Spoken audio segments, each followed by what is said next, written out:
Study point 63 वेख रहे सारे ही व्यूअर्स इस चैनल ते एक बार फिर बहुत बहुत स्वागत। साडी अज दी वीडियो पंजाब यूनिवर्सिटी चंडीगढ़ दी BA दे 5वें समैसटर नाल संबंधित है। विशा है चोणवी पंजाबी ते इस विषय की निर्धारित पाठ पुस्तक असीं जो पढ़ रहे हैगे वो है मध्यकाली अते मुढ़ले वस्तीवादी काल दी पंजाबी कविता। तो इस पाठ पुस्तक दे विचों आपां अज हाशम शाह जी की तीजी रचना पढ़नी है जो है किस्सा हीर रांझा। इस तो पहला असी इस पाठ पुस्तक दे विचों कुछ काम कर चुके हैगे हाँ। तो इस तो इलावा इस विषय की दूजी निर्धारित पाठ पुस्तक है जो नाटक जिन सच पल्ले होए। इस दे नाल संबंधित काफ़ी सारा काम असी इस चैनल ते अपलोड किया होया है। ਜਿਹੜੇ विद्यार्थियों ने ये वीडियोज़ नहीं वेखियां ਉਹ इन्हां वीडियोज़ नूं वेखण दे लई इस चैनल नूं सबसक्राइब करके इस चैनल का लाभ प्राप्त कर सकते हैगे ने। ते अज आपां जो किस्सा पढ़ना है वो है हीर रांझा तीसरा किस्सा।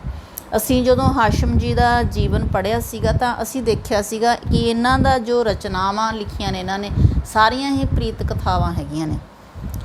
परंतु असी जो पहला दो किस्से पढ़ चुके हैगे हाँ, किस्सा सस्सी पुन्नू ते किस्सा सोहणी महीवाल, उन्हां दे विच भी असी देखिया सीगा कि उहदे विच जो साडी पाठ पुस्तक है उस दे विच जो है दर्ज है इन्हां कहानियां दे संबंधी कोई बहुत ही खास जानकारी नहीं मिली हैगी। ते उन्हां दोहां किस्सियां दे विच परमात्मा दी उस्तत अपनी थोड़ी बहुती जानकारी तो जिमें असी सोहणी माई वाले किस्से की गल करिए तो उहदे विच सोहणी दे पिता दी अवस्था दा वर्णन हैगा। ते जे गल करिए असी सस्सी पुन्नू वाले किस्से की तो उहदे विच बिल्कुल भी बहुत घट जिक्र है जो कहानी हैगी है। ठीक है, तो जो तीसरा किस्सा पढ़ रहे हैं आपां हीर रांझा इहदे विच चलो थोड़ा बहुता वर्णन हैगा।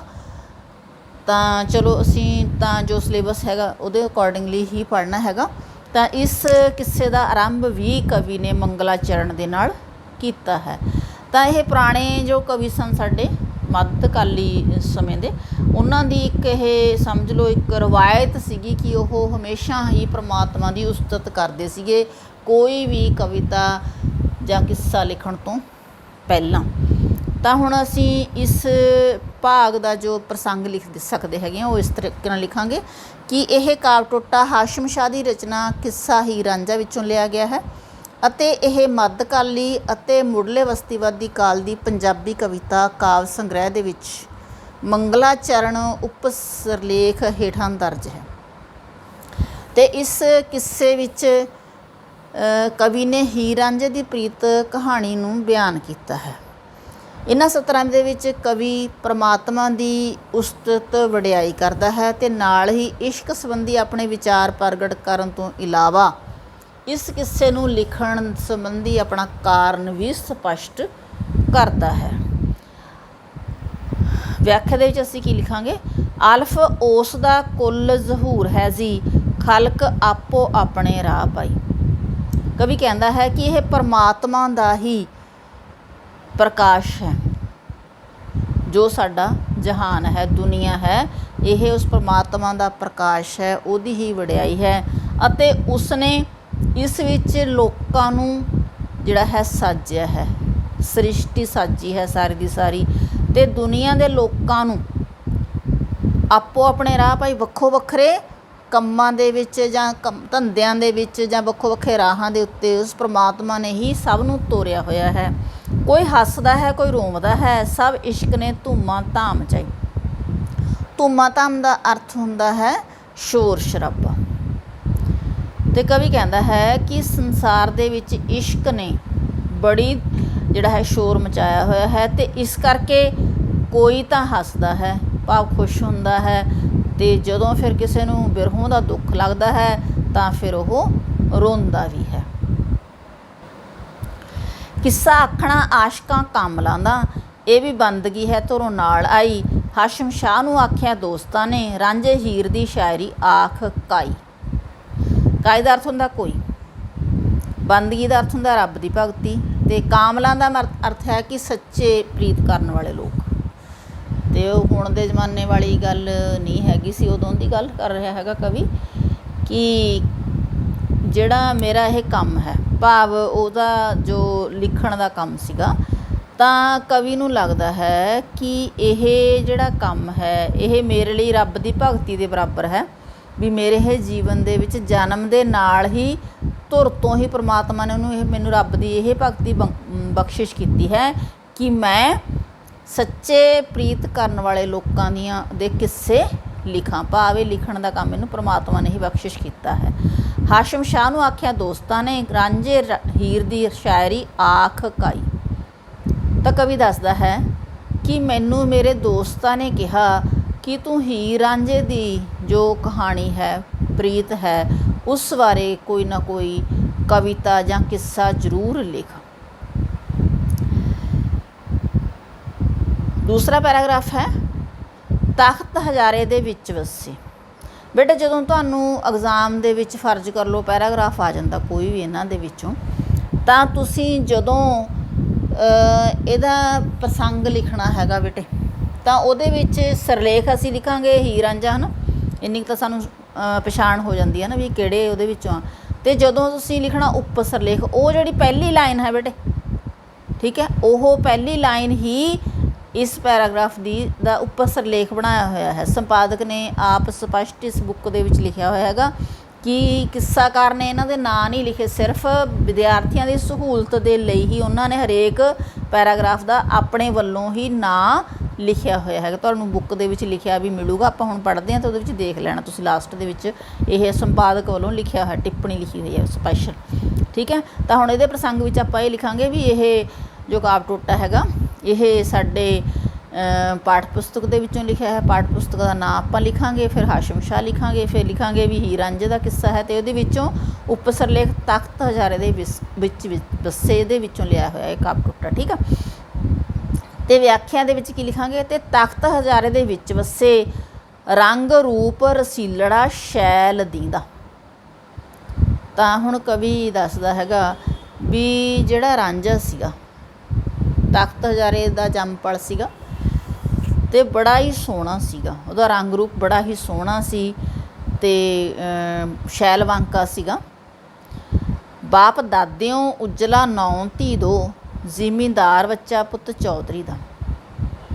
ਅਤੇ ਹੁਣ ਉਹਦੇ ਖਾਨਦਾਨ ਬਾਰੇ ਦੱਸਦਾ ਹੈ ਕਵੀ। ਉਜਲਾ ਦਾ ਅਰਥ ਵੈਸੇ ਹੁੰਦਾ ਵੀ ਸਾਫ ਸੁਥਰਾ, ਜਿਹਨੂੰ ਕੋਈ ਦਾਗ ਨਾ ਲੱਗਿਆ ਹੋਵੇ, ਨਿਰਮਲ ਕਹਿੰਦੇ ਆਪਾਂ ਜਿਹਨੂੰ, ਕਿ ਉਸਦਾ ਜਿਹੜਾ ਖਾਨਦਾਨ ਸੀ ਬਾਪ ਅਤੇ ਦਾਦੇ ਵੱਲੋਂ ਇੱਕ ਬੜੇ ਚੰਗੇ ਖਾਨਦਾਨ ਦੇ ਨਾਲ ਉਹਦਾ ਸੰਬੰਧ ਸੀ। ਇੱਥੇ ਭਾਵ ਇਹ ਆ ਜ਼ਿਮੀਂਦਾਰ ਬੱਚਾ ਪੁੱਤ ਚੌਧਰੀ ਦਾ, ਅਤੇ ਉਹ ਇੱਕ ਜ਼ਿਮੀਂਦਾਰ ਚੌਧਰੀ ਦਾ ਪੁੱਤਰ ਸੀਗਾ, ਭਾਵ ਮੰਨੇ ਪ੍ਰਮੰਨੇ ਵਧੀਆ ਖਾਂਦੇ ਪੀਂਦੇ ਘਰ ਦਾ ਪੁੱਤਰ ਸੀਗਾ ਉਹ। ਫਿਰ ਇਹ ਲਾਡਲਾ ਮਸਤ ਖੁਮਾਰ ਹੋਇਆ, ਭਲਾ ਬੁਰਾ ਨਾ ਜਾਣਦਾ ਕੌਣ ਕਿਹਦਾ। ਅਤੇ ਉਹ ਆਪਣੇ ਮਾਤਾ ਪਿਤਾ ਦਾ ਸਭ ਤੋਂ ਛੋਟਾ ਪੁੱਤਰ ਸੀਗਾ। ਹੁਣ ਭਾਵੇਂ ਇਸ ਆਪਾਂ ਨੂੰ ਪਹਿਰੇ ਦੇ ਵਿੱਚ ਨਹੀਂ ਦੱਸਿਆ ਹੋਇਆ, ਪਰ ਅਸੀਂ ਪੜ੍ਹਦੇ ਹਾਂ ਜੋ ਕਹਾਣੀਆਂ ਦੇ ਵਿੱਚ ਵੀ 8 ਭਰਾ ਸੀਗੇ, ਉਹਨਾਂ ਵਿੱਚੋਂ ਸਭ ਤੋਂ ਛੋਟਾ ਸੀਗਾ ਇਹ ਧੀਦੋ। ਵੈਸੇ ਅਸੀਂ ਉਹਨੂੰ ਰਾਂਝਾ ਕਹਿੰਦੇ ਹਾਂ, ਦਾ ਨਾਮ ਸੀਗਾ ਧੀਦੋ, ਠੀਕ ਹੈ। ਰਾਂਝਾ ਉਹਨਾਂ ਦੀ ਸਮਝ ਲਓ ਗੋਤ ਸੀਗਾ, ਤਾਂ ਇਸ ਕਰਕੇ ਉਹਨੂੰ ਰਾਂਝਾ ਕਹਿਣ ਲੱਗ ਗਏ, ਹੈ ਨਾ। ਅਤੇ ਇਹ 8 ਭਰਾਵਾਂ ਵਿੱਚੋਂ ਸਭ ਤੋਂ ਛੋਟਾ ਹੋਣ ਕਰਕੇ ਬਹੁਤਾ ਲਾਡਲਾ ਸੀਗਾ, ਹਮੇਸ਼ਾ ਜਿਹੜਾ ਖੁਸ਼ੀ ਦੇ ਵਿੱਚ ਖੁਮਾਰ ਰਹਿੰਦਾ ਸੀ, ਅਤੇ ਇਹਨੂੰ ਚੜ੍ਹੀ ਲੱਥੀ ਦੀ ਪਰਵਾਹ ਨਹੀਂ ਸੀ। ਜਿਵੇਂ ਆਪਾਂ ਸਾਰੇ ਜਾਣਦੇ ਹਾਂ ਨਾ, ਜੇ ਇੱਕ ਭੈਣਾਂ ਭਰਾਵਾਂ ਵਿੱਚ ਸਭ ਤੋਂ ਛੋਟਾ ਹੁੰਦਾ ਫਿਰ ਉਹ ਸਾਰਿਆਂ ਨਾਲੋਂ ਵੱਧ ਲਾਡਲਾ ਵੀ ਹੁੰਦਾ, ਅਤੇ ਉਹਨੂੰ ਕੰਮ ਕਰਨ ਦੀ ਬਹੁਤੀ ਹੋਸ਼ ਨਹੀਂ ਹੁੰਦੀ, ਲੋੜ ਵੀ ਨਹੀਂ ਹੁੰਦੀ, ਕਿਉਂਕਿ ਵੱਡੇ ਭੈਣ ਭਰਾ ਕੰਮ ਕਰ ਲੈਂਦੇ ਨੇ, ਅਤੇ ਉਹ ਮਾਂ ਬਾਪ ਦਾ ਵੀ ਸਭ ਤੋਂ ਵੱਡਾ ਜਿਹੜਾ ਲਾਡਲਾ ਹੁੰਦਾ, ਕਿਉਂਕਿ ਇਹ ਮੰਨਿਆ ਜਾਂਦਾ ਵੀ ਸਭ ਤੋਂ ਛੋਟਾ ਬੱਚਾ ਜਿਹੜਾ ਪੇਟ ਘਰੋੜੀ ਦਾ ਵੀ ਕਹਿੰਦੇ ਨੇ ਕਈ ਲੋਕ, ਹੈ ਨਾ। ਅਤੇ ਇਸ ਲਈ ਉਹ ਬੜਾ ਹੀ ਲਾਡਲਾ ਸੀਗਾ, ਅਤੇ ਉਸ ਨੂੰ ਭਲੇ ਬੁਰੇ ਦੀ ਬਿਲਕੁਲ ਵੀ ਪਹਿਚਾਣ ਨਹੀਂ ਸੀ, ਅਤੇ ਨਾ ਹੀ ਉਹਨੂੰ ਪਤਾ ਸੀ ਵੀ ਕੌਣ ਕਿਸ ਦਾ ਕੀ ਸੰਬੰਧੀ ਹੈ, ਭਾਵ ਉਹਨੂੰ ਸੰਸਾਰਿਕ ਜਿਹੜਾ ਹੈ ਸੰਬੰਧਾਂ ਬਾਰੇ ਜਾਂ ਉਸ ਨੂੰ ਸੰਸਾਰਿਕ ਕਾਰ ਵਿਹਾਰ ਬਾਰੇ ਬਿਲਕੁਲ ਵੀ ਜਾਣਕਾਰੀ ਨਹੀਂ ਸੀ। ਹਾਸ਼ਮ ਸ਼ਾਹ ਮੀਆਂ ਕੌਣ ਮੱਤ ਦਿੰਦਾ, ਸੁਖੀ ਲੱਦੜਾ ਹੋਮ ਦਾ ਪੁੱਤ ਜੀ ਦਾ। ਹੁਣ ਇੱਥੇ ਸੁਖੀ ਲੱਦੜਾ ਲਿਖਿਆ ਨੇ, ਭਾਵ ਸੁੱਖਾਂ ਸੁੱਖ ਕੇ ਲਿਆ ਹੋਇਆ। ਚਲੋ ਆਪਾਂ ਦੇਖਿਆ ਵੀ ਚਲੋ ਆਪਣੀ ਹੈਲਪ ਬੁੱਕ ਦੇ ਵਿੱਚ ਇਹ ਲਿਖਿਆ, ਪਰ 8ਵਾਂ ਪੁੱਤਰ ਤਾਂ ਸੁੱਖਾਂ ਸੁੱਖ ਕੇ ਨਹੀਂ ਨਾ ਲੈਂਦਾ ਕੋਈ ਮੇਰੇ ਹਿਸਾਬ ਨਾਲ। ਤਾਂ ਚਲੋ ਇੱਥੇ ਮਤਲਬ ਇਹ ਆ ਵੀ ਸੁੱਖਾਂ ਦੇ ਵਿੱਚ ਪਲਿਆ ਹੋਣ ਕਰਕੇ ਸੀ ਉਹ, ਕਿਉਂਕਿ ਸਾਰੇ ਸੁੱਖ ਨੂੰ ਸਹੂਲਤਾਂ ਪ੍ਰਾਪਤ ਸੀਗੀਆਂ, ਚੰਗੇ ਘਰ ਦਾ ਬੱਚਾ ਸੀਗਾ, ਤੇ ਸਭ ਤੋਂ ਛੋਟਾ ਵੀ ਸੀਗਾ, ਇਸ ਕਰਕੇ ਉਹਨੂੰ ਕੋਈ ਵੀ ਅਕਲ ਦੀ ਗੱਲ ਵੀ ਨਹੀਂ ਸੀ ਕਹਿ ਸਕਦਾ। ਕਈ ਵਾਰ ਬੱਚੇ, ਛੋਟੇ ਬੱਚੇ ਹੁੰਦੇ ਨੇ, ਮੂੰਹ ਫੱਟ ਵੀ ਹੋ ਜਾਂਦੇ ਨੇ, ਹੈ ਨਾ। ਅਤੇ ਇਸ ਤਰ੍ਹਾਂ ਹਾਸ਼ਮ ਸ਼ਾਹ ਕਹਿੰਦਾ ਹੈ ਵੀ ਉਹ ਸੁੱਖਾਂ ਦੇ ਵਿੱਚ ਪਲਿਆ ਹੋਇਆ ਅਜਿਹਾ ਪੁੱਤਰ ਸੀਗਾ, ਅਤੇ ਇਸ ਲਈ ਉਸ ਨੂੰ ਕੋਈ ਅਕਲ ਦੀ ਗੱਲ ਕਹਿ ਵੀ ਨਹੀਂ ਸੀ ਸਕਦਾ। ਅੱਗੇ ਹੈ ਜ਼ੀਮ ਜੱਗ ਦੀ ਰੀਤ। ਹੁਣ ਅਗਲਾ ਪੈਰਾਗ੍ਰਾਫ ਹੈ।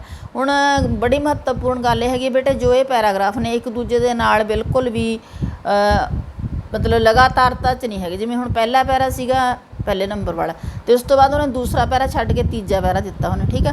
ਉਸ ਤੋਂ ਬਾਅਦ ਫਿਰ ਪੰਜਵਾਂ ਪੈਰਾ ਹੈ ਇਸ ਕਿੱਸੇ ਦਾ ਦਿੱਤਾ ਹੈ, ਅਤੇ ਇਸ ਲਈ ਚੌਥਾ ਪੈਰਾ ਖਤਮ ਆ ਸਾਡੇ ਕੋਲ ਨਹੀਂ ਹੈਗਾ। ਸੋ ਸਾਨੂੰ ਵਿਚਲੀ ਗੱਲ ਦਾ ਨਹੀਂ ਪਤਾ ਹੈਗਾ। ਵੈਸੇ ਸਾਨੂੰ ਕਹਾਣੀ ਦਾ ਪਤਾ ਹੈਗਾ ਵੀ ਜਦੋਂ, ਪਰ ਗੱਲ ਇਹ ਹੈਗੀ ਵੀ ਕਹਾਣੀਆਂ ਹਰੇਕ ਜਿਹੜਾ ਰਾਈਟਰ ਉਹ ਆਪਣੇ ਤਰੀਕੇ ਨਾਲ ਲਿਖਦਾ। ਜਿਵੇਂ ਆਪਾਂ ਪਹਿਲਾਂ ਹੀ ਗੱਲ ਕੀਤੀ ਹੋਈ ਆ, ਮਤਲਬ ਕਈ ਵਾਰ ਕਰਦੇ ਹੈਗੇ ਆ ਵੀ ਜਿਹੜੀ ਇੱਕ ਗੱਲ ਹੁਣ ਦੰਤ ਕਥਾ ਵਾਂਗ, ਵੀ ਜਿਹੜੀ ਗੱਲ ਧੁਰੋਂ ਚੱਲਦੀ ਆ ਰਹੀ, ਕੋਈ ਲਿਖਤੀ ਸਰੂਪ ਨਹੀਂ ਹੈਗਾ ਜਿਹਦਾ, ਉਹਦੇ 'ਚ ਫਿਰ ਗੱਲਾਂ ਬਾਤਾਂ ਦਾ ਫਰਕ ਪੈ ਜਾਂਦਾ, ਸਟੋਰੀ ਦਾ ਫਰਕ ਪੈ ਜਾਂਦਾ। ਹੁਣ ਇੱਥੇ ਉਹ ਕਹਿੰਦਾ ਵੀ ਉਹ ਰਾਂਝਾ ਘਰੇ ਬੈਠਾ ਹੀ ਉਦਾਸ ਹੋ ਗਿਆ, ਹੈ ਨਾ, ਜਿਹੜੀ ਇਹ ਵਾਲੀ ਪੈਰਾਗ੍ਰਾਫ ਹੈਗਾ। ਪਰ ਅਸੀਂ ਉਂਝ ਜੇ ਤੁਸੀਂ ਪੰਜਾਬ ਬੋਰਡ ਦੇ ਵਿੱਚੋਂ 10ਵੀਂ ਕੀਤੀ ਹੋਵੇ, ਹੈ ਨਾ, ਤਾਂ ਉਹਦੇ ਵਿੱਚ ਇਹ ਦੱਸਿਆ ਹੋਇਆ ਹੈਗਾ ਵੀ ਉਹਦਾ ਪਿਤਾ ਜਿਹੜਾ ਸੀ ਉਹਦਾ ਨਾਂ ਸੀ ਮੌਜੂ, ਹੈ ਨਾ, ਵੀ ਉਹਦੀ ਮੌਤ ਹੋ ਜਾਂਦੀ ਹੈਗੀ ਆ। ਫਿਰ ਜਿਹੜੇ ਉਹਦੇ ਭਰਾ ਨੇ, ਹੈ ਨਾ, ਉਹ ਜ਼ਮੀਨ ਦਾ ਬਟਵਾਰਾ ਕਰਦੇ ਨੇ। ਕਾਰਨ ਇਹ ਦੱਸਿਆ ਸੀ ਉੱਥੇ ਵੀ ਜਿਹੜਾ ਰਾਂਝਾ ਸੀ ਉਹ ਕੋਈ ਕੰਮ ਨਹੀਂ ਸੀ ਕਰਦਾ, ਵਿਹਲਾ ਫਿਰਦਾ ਸੀ। ਉਹ ਤਾਂ ਚਲੋ ਆਪਾਂ ਇਸ ਦੇ ਵਿੱਚ ਵੀ ਪੜ੍ਹਿਆ ਹੈਗਾ ਵੀ ਸਭ ਤੋਂ ਛੋਟਾ ਸੀ, ਕੋਈ ਕੰਮ ਕਾਰ ਨਹੀਂ ਸੀ ਕਰਦਾ, ਉਹਨੂੰ ਬਹੁਤੀ ਸੂਝ-ਬੂਝ ਨਹੀਂ ਸੀਗੀ, ਅਤੇ ਸਿਰਫ ਲਾਡਲਾ ਸੀਗਾ, ਸੁੱਖਾਂ ਦੇ ਵਿੱਚ ਪਲਿਆ ਹੋਇਆ ਸੀਗਾ। ਅਤੇ ਉਸ ਕਿਤਾਬ ਦੇ ਅਕੋਰਡਿੰਗਲੀ ਵੀ ਉਹ ਕੰਮ ਕਾਰ ਕੋਈ ਕਰਦਾ ਨਹੀਂ ਸੀਗਾ। ਭਰਾ ਭਰਜਾਈਆਂ ਫਿਰ ਉਹਨੂੰ ਮਿਹਣੇ ਤਾਨੇ ਮਾਰਦੇ ਸੀ, ਇਸ ਕਰਕੇ ਗੁੱਸੇ ਦੇ ਵਿੱਚ ਹੋ ਕੇ ਉਹ ਘਰੋਂ ਚਲਿਆ ਗਿਆ ਸੀਗਾ, ਠੀਕ ਹੈ। ਅਤੇ ਉਹਨੂੰ ਬੰਜਰ ਜ਼ਮੀਨ ਮਿਲੀ ਸੀਗੀ, ਅਤੇ ਉੱਥੇ ਉਹਨੂੰ ਜਿਹੜਾ ਹੈ, ਕਹਿਣ ਦਾ ਮਤਲਬ ਵੀ ਉਹ ਜ਼ਮੀਨ ਵਧੀਆ ਨਹੀਂ ਸੀਗੀ, ਇਸ ਕਰਕੇ ਵੀ ਉਹ ਜਿਹੜਾ ਹੈ ਘਰ ਛੱਡ ਜਾਂਦਾ ਹੁੰਦਾ। ਚਲੋ ਇੱਥੇ ਆਪਾਂ ਦੇਖਦੇ ਹਾਂ ਵੀ ਇਸ ਪੈਰਾਗ੍ਰਾਫ ਦੇ ਵਿੱਚ ਕੀ ਕਹਿੰਦਾ।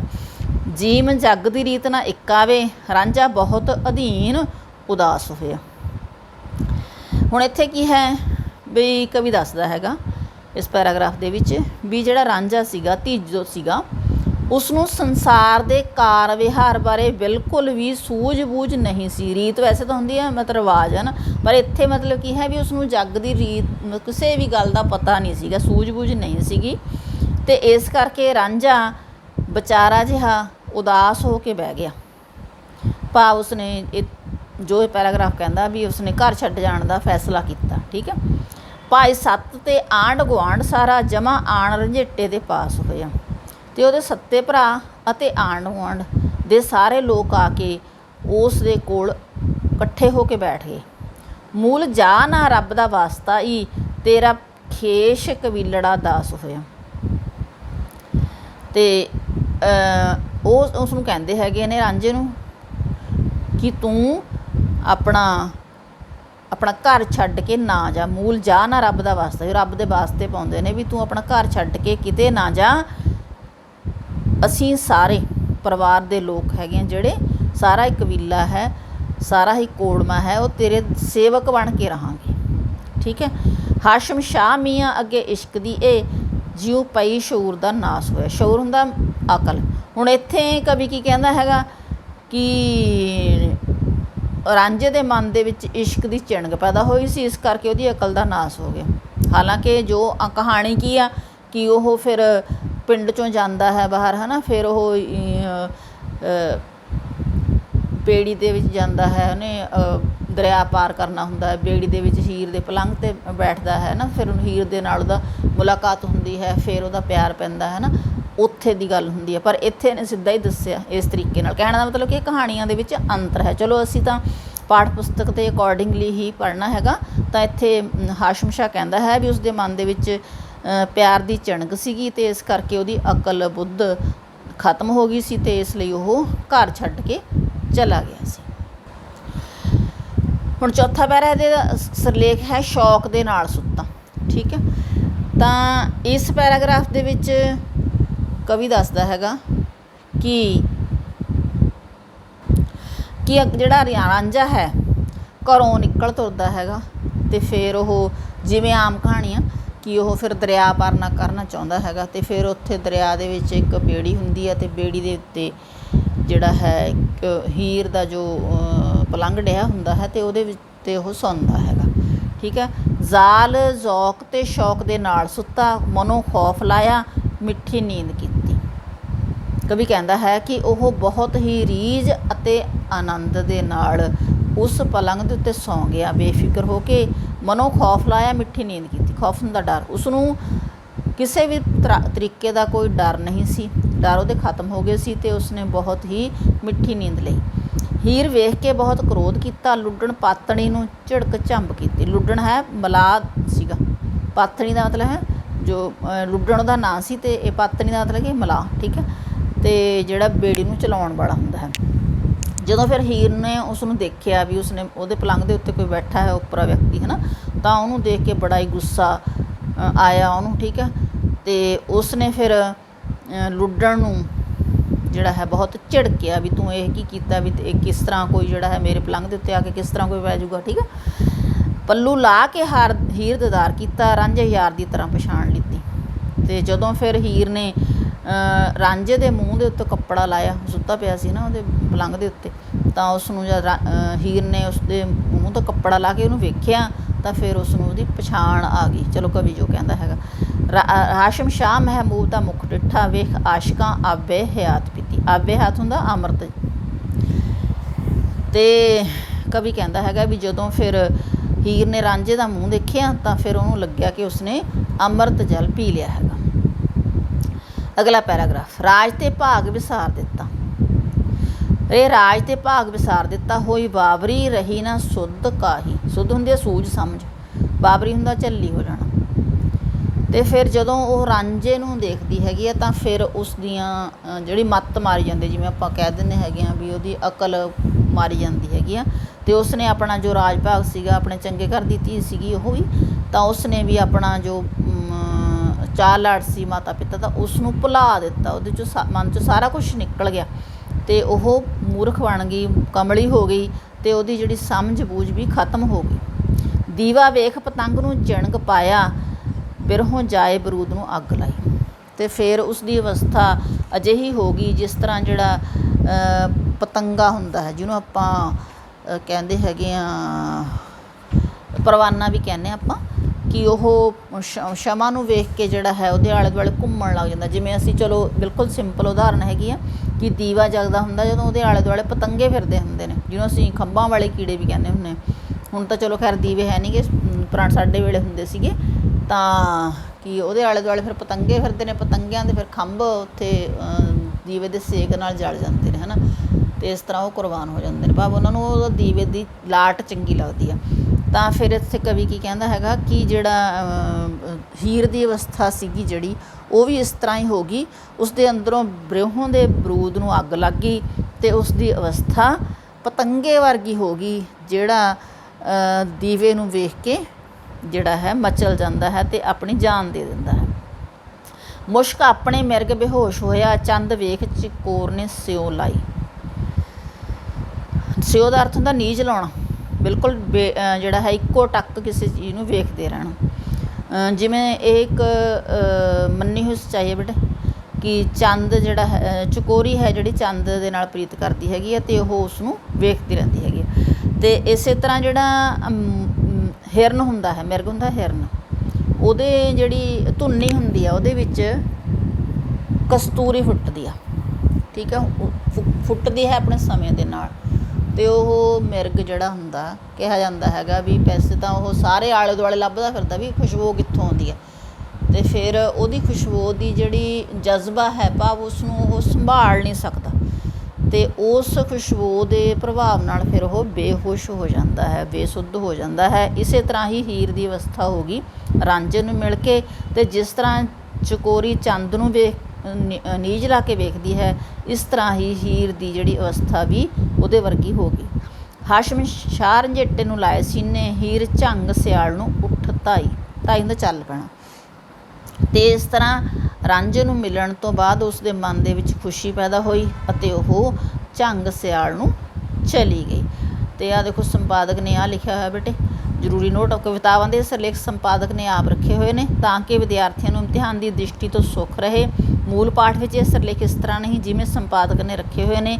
ਸਿਰਲੇਖ ਰੱਖਣ ਲਈ ਕਾਵਿ ਦੀ ਪਹਿਲੀ ਸਤਰ ਨੂੰ ਆਧਾਰ ਬਣਾਇਆ ਗਿਆ ਹੈ ਅਤੇ ਇਹ ਵਿਧੀ ਪੂਰੀ ਕਿਤਾਬ ਦੇ ਵਿੱਚ ਨਿਭਾਈ ਗਈ ਹੈਗੀ ਹੈ। ਤੇ ਇਹ ਤਾਂ ਸੀਗਾ ਆਪਣੇ ਪ੍ਰਸੰਗ ਦੱਸ ਕੇ ਵਿਆਖਿਆ। ਤੇ ਹੁਣ ਆਪਾਂ ਇਸ ਨਾਲ ਸੰਬੰਧਿਤ ਅਗਲੇ ਪ੍ਰਸ਼ਨ ਕਰਦੇ ਹੈਗੇ। ਤੇ ਅਗਲਾ ਪ੍ਰਸ਼ਨ ਹੈ, ਪਾਠ ਪੁਸਤਕ ਮੱਧਕਾਲੀ ਅਤੇ ਮੁੱਢਲੇ ਬਸਤੀਵਾਦੀ ਕਾਲ ਦੀ ਪੰਜਾਬੀ ਕਵਿਤਾ ਵਿੱਚ ਹਾਸ਼ਮ ਦੇ ਕਿੱਸੇ ਹੀਰ ਰਾਂਝਾ ਵਿੱਚ ਜਿੰਨੇ ਅੰਸ਼ ਮੌਜੂਦ ਨੇ ਉਹਨਾਂ ਦਾ ਵਿਸ਼ਾ ਵਸਤੂ ਜਾਂ ਥੀਮ ਜਾਂ ਫਿਰ ਵਿਚਾਰਾਂ ਦਾ ਸਾਰ ਲਿਖਣਾ ਹੈ। ਪਾਠ ਪੁਸਤਕ ਮੱਧਕਾਲੀ ਅਤੇ ਮੁੱਢਲੇ ਬਸਤੀਵਾਦੀ ਕਾਲ ਦੀ ਪੰਜਾਬੀ ਕਵਿਤਾ ਵਿੱਚ ਹਾਸ਼ਮ ਸ਼ਾਹ ਦੀ ਰਚਨਾ ਕਿੱਸਾ ਹੀਰ ਰਾਂਝਾ ਵਿੱਚ ਕੇਵਲ 5 ਕਾਵਿ ਦਿੱਤੇ ਹੋਏ ਨੇ। ਇਹਨਾਂ ਦਾ ਸੰਬੰਧ ਵੱਖੋ ਵੱਖ ਘਟਨਾਵਾਂ ਨਾਲ ਹੈ ਅਤੇ ਇਹਨਾਂ ਦਾ ਆਪਸ ਵਿੱਚ ਸੰਬੰਧ ਸਿੱਧਾ ਨਹੀਂ ਹੈ ਤੇ ਖਿੱਚ ਦੂ ਕੇ ਸਾਨੂੰ ਬਣਾਉਣਾ ਪੈਂਦਾ। ਭਾਵ ਜੇਕਰ ਸਾਨੂੰ ਕਹਾਣੀ ਬਾਰੇ ਥੋੜ੍ਹੀ ਬਹੁਤੀ ਨੌਲੇਜ ਹੈ ਤਾਂ ਅਸੀਂ ਉਹਦਾ ਸੰਬੰਧ ਆਪਸ ਦੇ ਵਿੱਚ ਜੋੜ ਸਕਦੇ ਹਾਂ। ਇਸ ਕਰਕੇ ਇਹਨਾਂ ਬਾਰੇ ਸਿਰਫ ਇਹੋ ਕਿਹਾ ਜਾ ਸਕਦਾ ਹੈ ਕਿ ਇਹਨਾਂ ਕਾਵਿ-ਅੰਸ਼ਾਂ ਦਾ ਵਿਸ਼ਾ ਹੀਰ ਰਾਂਝੇ ਦੇ ਜੀਵਨ ਦੀਆਂ ਕੁਝ ਕੁ ਝਲਕਾਂ ਹਨ। ਆਰੰਭਕ ਕਾਵਿ ਵਿੱਚ ਕਿੱਸੇ ਦਾ ਮੰਗਲਾਚਰਨ ਹੈ, ਜਿਸ ਵਿੱਚ ਕਵੀ ਰੱਬ ਦੀ ਸਿਫਤ ਕਰਦੇ ਹੋਏ ਦੱਸਦਾ ਹੈ ਕਿ ਸੰਸਾਰ ਦੀ ਸਾਰੀ ਖਲਕਤ ਨੂੰ ਹੀ ਇਸ਼ਕ ਲੱਗਿਆ ਹੋਇਆ ਹੈ, ਜਿਸ ਕਰਕੇ ਕੋਈ ਹੱਸਦਾ ਹੈ ਅਤੇ ਕੋਈ ਰੋਂਦਾ ਹੈ। ਇਸ ਦੇ ਨਾਲ ਹੀ ਉਹ ਇਹ ਵੀ ਦੱਸਦਾ ਹੈ ਕਿ ਪਹੁੰਚੇ ਹੋਏ ਆਸ਼ਕਾਂ ਦਾ ਕਿੱਸਾ ਲਿਖਣਾ ਵੀ ਧੁਰੋਂ ਨਾਲ ਆਈ ਭਗਤੀ ਹੈ। ਅਤੇ ਫਿਰ ਉਹ ਦੱਸਦਾ ਹੈ ਕਿ ਉਸਨੇ ਹੀਰ ਰਾਂਝੇ ਦਾ ਕਿੱਸਾ ਆਪਣੇ ਦੋਸਤਾਂ ਦੇ ਕਹਿਣ ਉੱਤੇ ਲਿਖਿਆ ਸੀ। ਹਾਸ਼ਮ ਦੱਸਦਾ ਹੈ ਕਿ ਰੰਗ ਰੂਪ ਦਾ ਸੁੰਦਰ ਅਤੇ ਮਿੱਠੇ ਸੁਭਾਅ ਵਾਲਾ ਰਾਂਝਾ ਤਖ਼ਤ ਹਜ਼ਾਰੇ ਵਿੱਚ ਰਹਿੰਦਾ ਸੀ। ਬਾਪ ਦਾਦੇ ਵੱਲੋਂ ਉਸ ਦਾ ਨਾਂ ਸਾਫ ਸੁਥਰੇ ਅਕਸ਼ ਵਾਲਾ ਸੀ ਅਤੇ ਉਹ ਜ਼ਿਮੀਂਦਾਰ ਚੌਧਰੀ ਦਾ ਲਾਡਲਾ ਬੱਚਾ ਕਰਕੇ ਜਾਣਿਆ ਜਾਂਦਾ ਸੀ ਅਤੇ ਉਹ ਆਪਣੇ ਆਪ ਵਿੱਚ ਮਸਤ ਅਤੇ ਭਲੇ ਬੁਰੇ ਤੋਂ ਦੂਰ ਰਹਿੰਦਾ, ਕਿਸੇ ਦੇ ਕੰਮ ਵਿੱਚ ਕੋਈ ਦਖਲ ਨਹੀਂ ਸੀ ਦਿੰਦਾ। ਮਾਪਿਆਂ ਦਾ ਸੁੱਖੀ ਲੱਦਾ ਲਾਡਲਾ ਪੁੱਤਰ ਹੋਣ ਕਰਕੇ ਉਹ ਦੁਨੀਆ ਦੇ ਕੰਮਾਂ ਕਾਰਾਂ ਅਤੇ ਰੀਤਾਂ ਬਾਰੇ ਕੁਝ ਨਹੀਂ ਸੀ ਜਾਣਦਾ, ਪਰੰਤੂ ਉਹਦਾ ਮਨ ਉਦਾਸ ਰਹਿੰਦਾ ਸੀ ਅਤੇ ਉਹ ਘਰ ਛੱਡ ਕੇ ਜਾਣਾ ਚਾਹੁੰਦਾ ਸੀ। ਪਰੰਤੂ ਉਸਦੇ 7 ਭਰਾਵਾਂ ਅਤੇ ਆਂਢ ਗੁਆਂਢ ਨੇ ਉਸਨੂੰ ਘਰੋਂ ਜਾਣ ਤੋਂ ਰੋਕਿਆ ਅਤੇ ਉਸਦੀ ਹਰ ਤਰ੍ਹਾਂ ਸੇਵਾ ਕਰਨ ਦੀ ਪੇਸ਼ਕਸ਼ ਕੀਤੀ, ਪਰੰਤੂ ਉਸਨੂੰ ਇਸ਼ਕ ਲੱਗ ਚੁੱਕਿਆ ਸੀ, ਜਿਸ ਕਰਕੇ ਉਸਦੀ ਅਕਲ ਹੁਣ ਕੰਮ ਨਹੀਂ ਸੀ ਕਰ ਰਹੀ। ਘਰੋਂ ਨਿਕਲ ਕੇ ਉਹ ਹੀਰ ਦੀ ਬੇੜੀ ਵਿੱਚ ਉਸਦੀ ਸੇਜ ਉੱਤੇ ਜਾ ਕੇ ਸੌਂ ਗਿਆ, ਜਿਸ ਬਾਰੇ ਪਤਾ ਲੱਗਣ 'ਤੇ ਹੀਰ ਗੁੱਸੇ ਨਾਲ ਭਰੀ ਹੋਈ ਆਈ ਅਤੇ ਉਸਨੇ ਲੁੱਟਣ ਮਲਾਹ ਦੀ ਖੂਬ ਝਾੜ ਝੰਬ ਕੀਤੀ। ਪਰ ਜਦੋਂ ਉਸਨੇ ਰਾਂਝੇ ਨੂੰ ਵੇਖਿਆ ਤਾਂ ਉਸਨੂੰ ਉਸ ਨਾਲ ਪਿਆਰ ਹੋ ਗਿਆ। ਇਸ ਪਿੱਛੋਂ ਹੀਰ ਰਾਂਝੇ ਦੇ ਪਿਆਰ ਵਿੱਚ ਕਮਲੀ ਅਤੇ ਬੇਚੈਨ ਹੋ ਗਈ ਅਤੇ ਉਹ ਉਸਨੂੰ ਮਿਲ ਕੇ ਝੰਗ ਸਿਆਲਾਂ ਨੂੰ ਪਰਤ ਆਈ। ਅਗਲਾ ਪ੍ਰਸ਼ਨ, ਹਾਸ਼ਮ ਸ਼ਾਹ ਦੀ ਕਵਿਤਾ ਕਿੱਸਾ ਹੀਰ ਰਾਂਝਾ ਦੇ ਵਿੱਚ ਜਿੰਨੇ ਭਾਗ ਨੇ ਉਹਨਾਂ ਦਾ ਕੇਂਦਰੀ ਭਾਵ ਲਿਖਣਾ। ਹੁਣ ਅਸੀਂ ਪੈਰਾਗ੍ਰਾਫ ਨੇ 5, ਹਰੇਕ ਦਾ ਕੇਂਦਰੀ ਭਾਵ ਵੱਖਰਾ ਹੈਗਾ।